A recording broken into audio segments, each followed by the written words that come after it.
Hi everyone, it's Jerry. This is Game 7 from the 2014 World Chess Championship match between Magnus Carlsen and Viswanathan Anand. Going into this game, Carlsen takes a 3.5 to 2.5 lead. And Carlsen with the white pieces in this one, he opens with e4. He's yet to deviate, playing with the white pieces. All games, e4 it is. And we follow Game 2 in this one. Once again, seeing the Ruy Lopez Berlin defense. In Game 2, it was d3 as the follow-up. However, this time around, it's castles, knight e4. And we go into this line, very common. True Berlin defense. The queen's no longer around, just like in Game 6. They're quick to be exchanged. And, well, what's the quick summary here? Black uncastled, black with a deficient queenside structure, but is compensated with the bishop pair. White, having this healthy 4 versus 3 majority, looks to one day set it in motion. h3 is a step in that direction, not wanting to play g4 right away. This would be highly committal, and, well, it cannot be maintained. The light square control will be struck at with h5.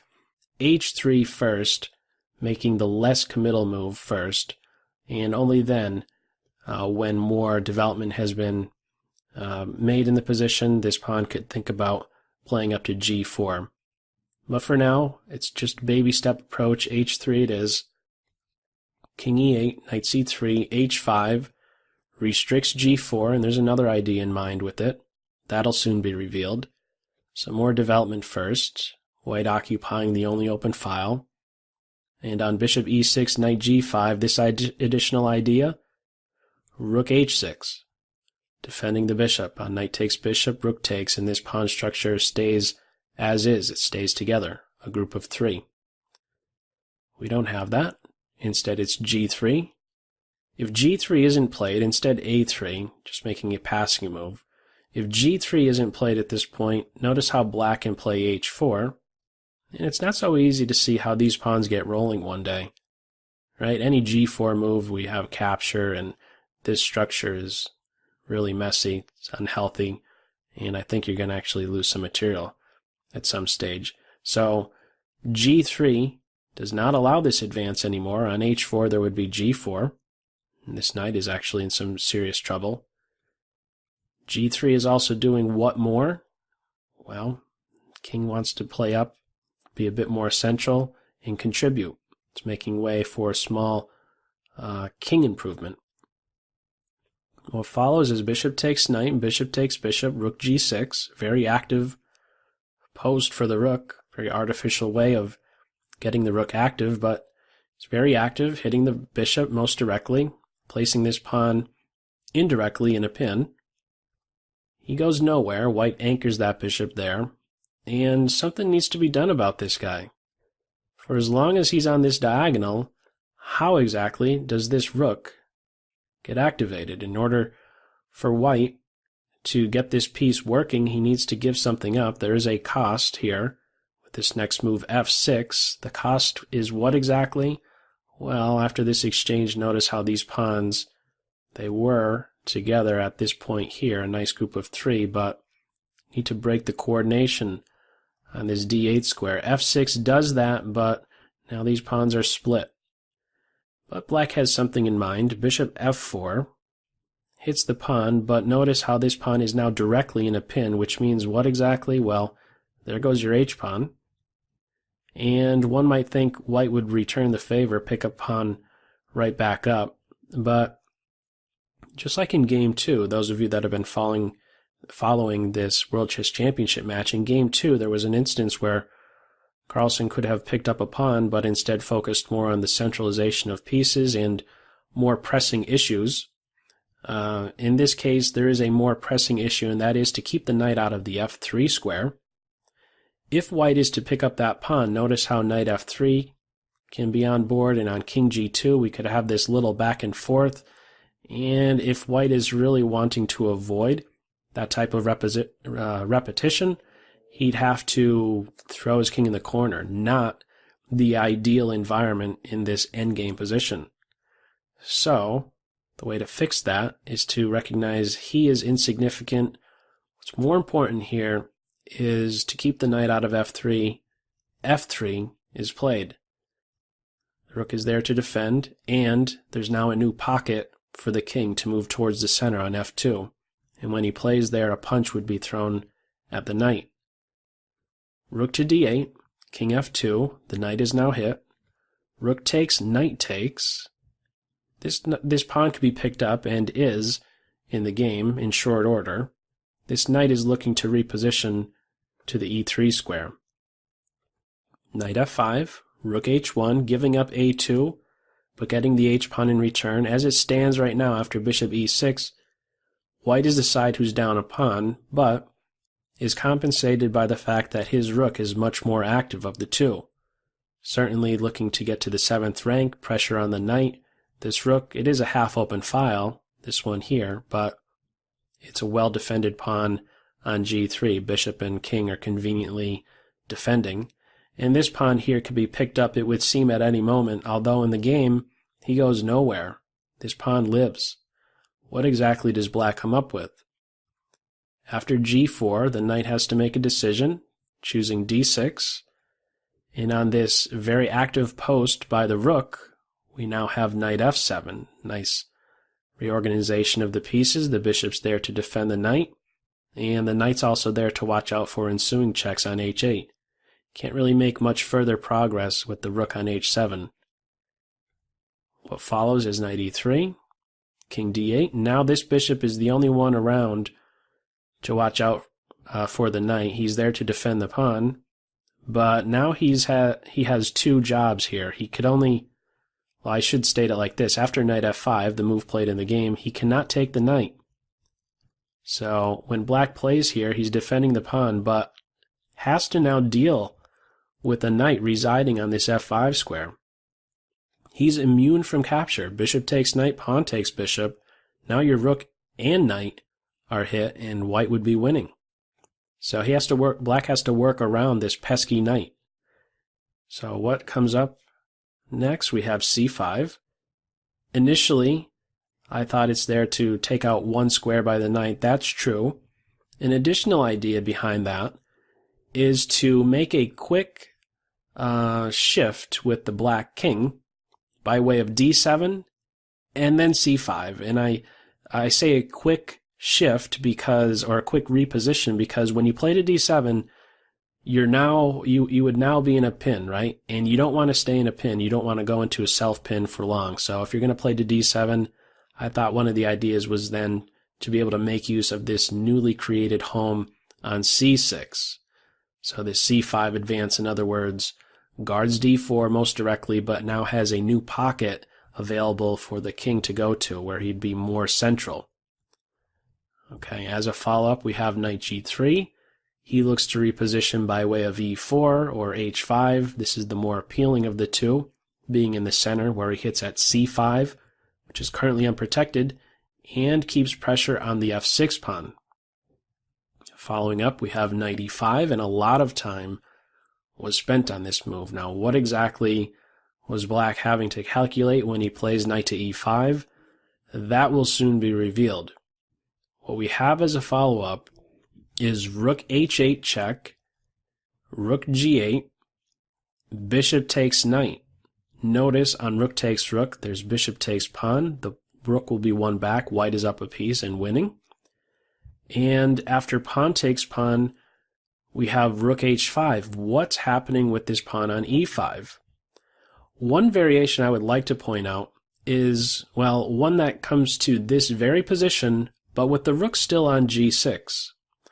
Or in other words, this one right here. This is the first opportunity where white can go ahead and grab that knight.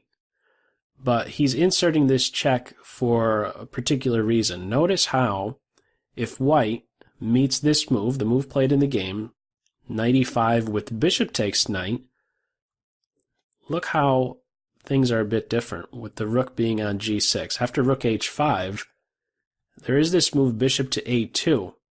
Seems a bit odd, but he's looking to get at this c2 pawn, and it's clearing the way for this rook to play along the 6th rank, to play over to b6.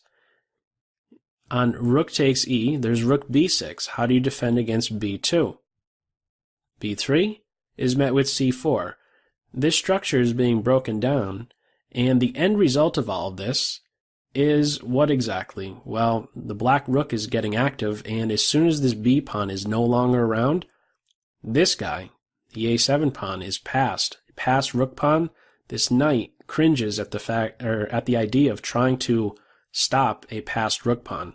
Very difficult to coordinate a knight in a way to stop that passed rook pawn.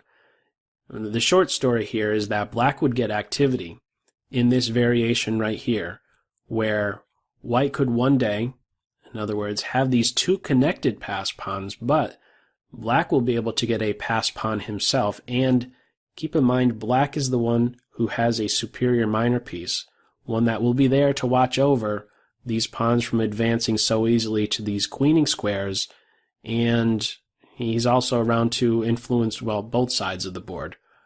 This pawn, again, would remain passed in this variation I'm citing, with the rook coming over on the 6th rank. Compare this with the rook check move first. After rook check, rook g8, notice after bishop takes knight, pawn takes rook h5, this earlier shown idea of bishop a2, trying to get the rook over to b6, well, the rook isn't on g6. You can't make use of that b6 square anymore. And this is very difficult, right? You're not going to have as quick a counterplay, in other words, against these queenside pawns. So what exactly is black going to come up with here? Very, very important decision at this moment right here. On rook f8, if rook to f8 is played here, rook takes pawn would be met with bishop takes bishop, but white simply improves the king position. This is what white would do, improve the king position, avoid this capture, and now this is back on. And on bishop d5, looking to meet rook takes pawn with rook takes pawn, well, once again, white would address this threat against f3 with knight e4, and black is locked into this variation right here. It is the only active plan that white can move forward with, and as Carlsen stated in the game, or excuse me, during the press conference, he referenced that this may be a holdable draw for black, but it is a very narrow path to a draw. Very easy to go wrong from this position. On b6, there's rook c3, still keeping an eye on the pawn, and one of these squares, making it more difficult for this pawn to queen. Meanwhile, these guys are very, very fast. Not a direction that black went in. So what did black come up with? Bishop takes g4. Giving up the piece and trying to play this position out where, what do we have? 4 versus 2. White also has this minor piece. The main plan here for black is to somehow exchange off these two pawns and arrive at a position where it is just these highlighted pieces on board. Rook and knight versus rook position, which is a theoretical draw. How will black be able to manage that, if at all? Let's see what follows. b6, knight e4, a lot of maneuvering goes on in this ending. In fact, we run well beyond 100 moves in this game. b3 is played, providing a pocket for the king. He quickly arrives there. a6 keeps a close eye on b5. You'll want to be, on the black side, very cautious about moving your pawns, not wanting to give up so many squares. This is, however, a very purposeful move. Want to keep that knight out of there. Rook e4. The black rook kicks the king all the way to b2. He's there, tucked in nicely with this pawn structure. How will white make progress, though? The rook is there, watching over the king. Can't kick the king back so easily. Knight d1, this is one attempt that white has. It's also worth noting that having the rooks off the board will make life easier for the white side. It's trading the pieces is not necessarily making the draw making holding the draw any easier for the black side. In fact, this is the last piece that black has that can buy some time and shuffle back and forth without one day maybe arriving at a position where black has to concede some ground to ruin his king position in some way or make a committal pawn move. There's always these rook advances or rook shuffling type of ideas that black can go forward with. Black will not be so quick to give up his only piece that could have, several tempi in hand, so to speak. So the rooks shall remain on board in this one. Black is wise to keep the rooks on board. Rook h6, rook e7. This is what white would really like to have happen. A knight on d5, and, well, the rook on the 7th rank, or in other words, white would really like to converge on that c7 square, but black is a pain, keeping the knight honest, not allowing this idea of getting the pawn up to c4 and then knight to d5. Again, this is one of the ideas, to get the knight into d5, to apply pressure, to coordinate pressure on c7. Rook h2 interferes with that. You cannot move the pawn up to c4 so easily. Rook e6, king goes back, and now king c3. What's being threatened now? Knight d5, and then rook e7. Black is interfering with that. Notice how on knight d5 right now there would be rook to d4. If I'm to take it just one step back right here, suppose after king b7, knight here. What would you do on the black side at this moment? There's two ways to bring that knight's position into question, and which way is best?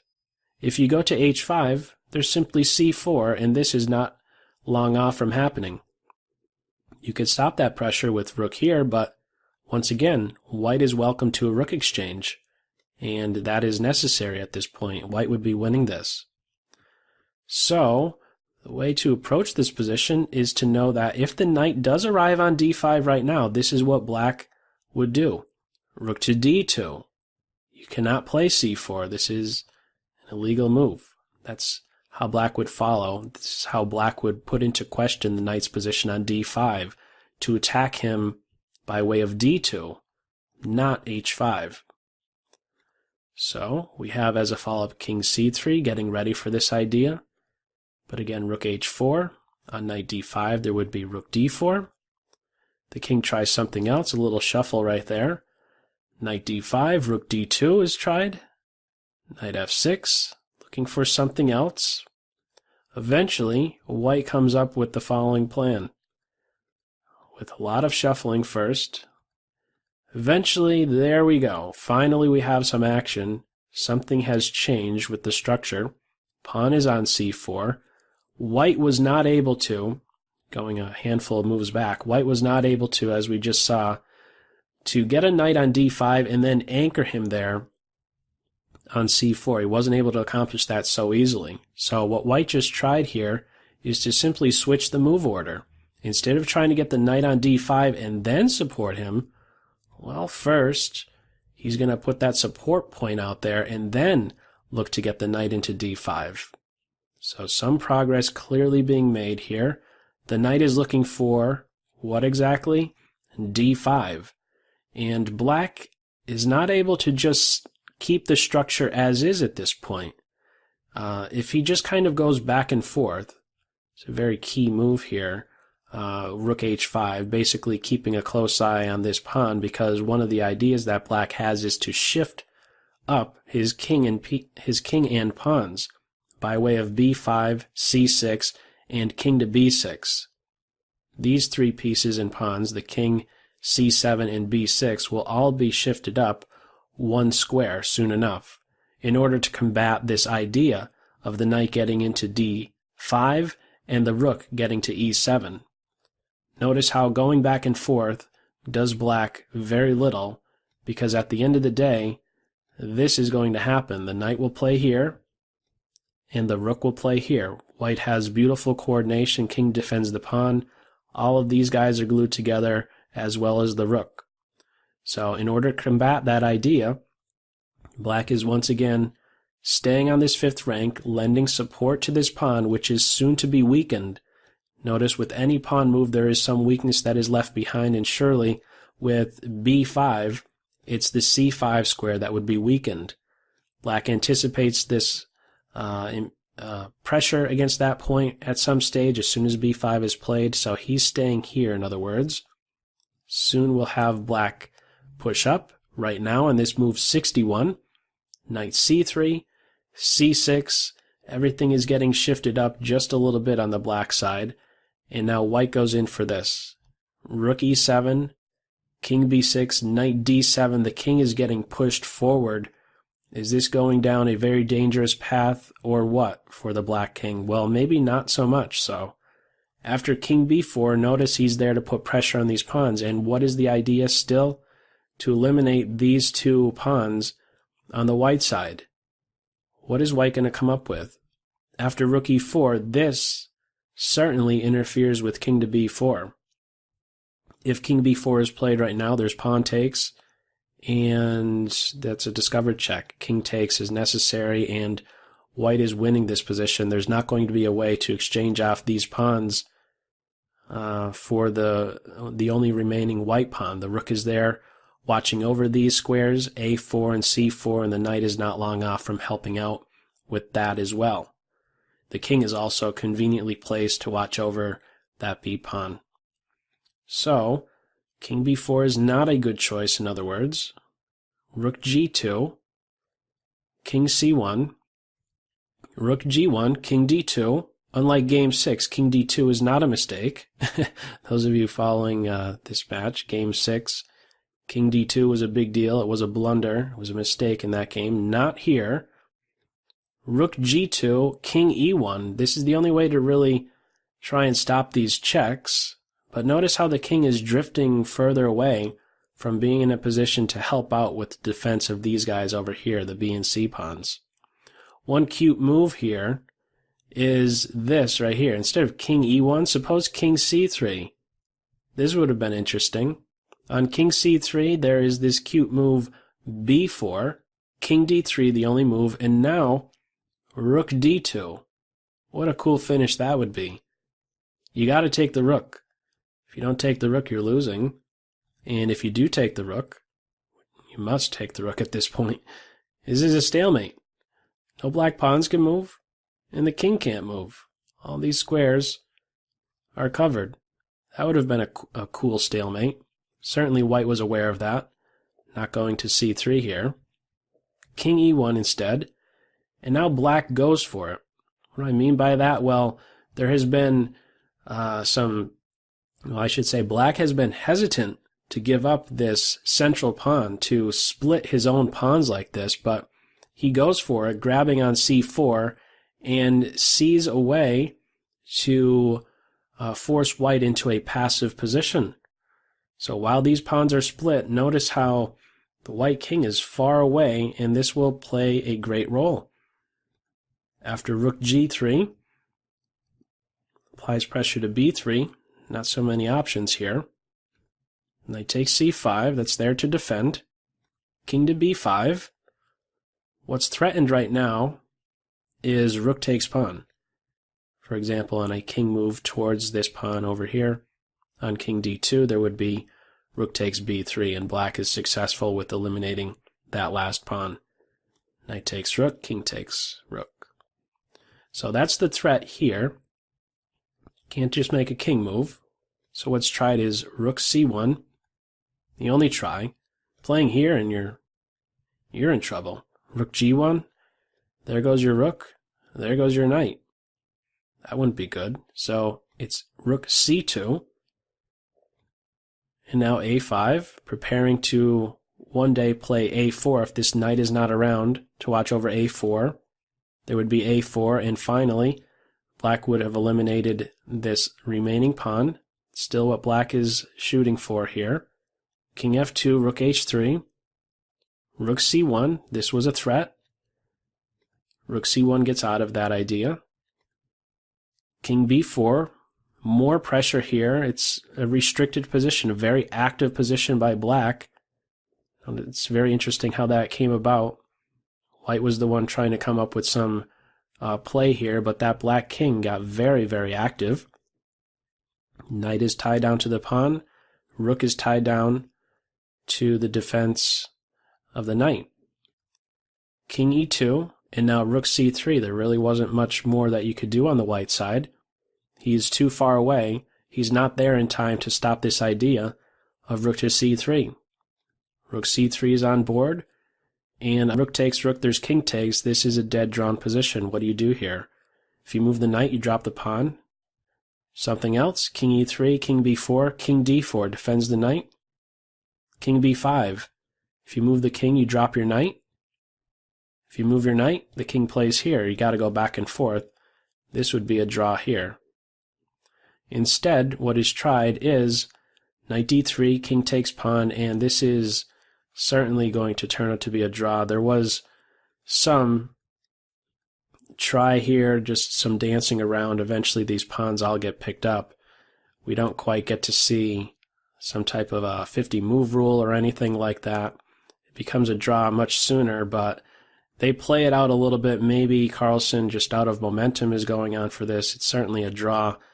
With the 30-second increment having already been implemented by move 60, these players are gaining 30 seconds per move, and it's just goes on for a little bit longer. Eventually that last pawn is picked up.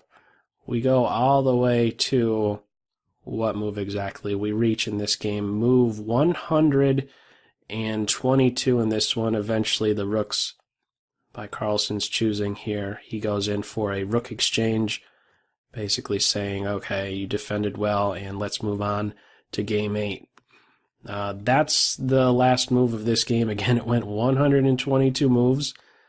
It's a draw. They shook hands at this point, and we move on to game 8. This game took 6.5 hours. You could probably hear it in my voice. It's a bit worn, but I'm going to continue to do this. I'm enjoying it, and I hope you are as well. So we'll see what happens in game 8, which happens tomorrow. Right now, as it stands, it is 4 points for Carlsen and 3 points for Anand. It is a race to 6.5, and we'll see who gets there first. So that's all for this video. As always, I hope you got something out of it. Take care.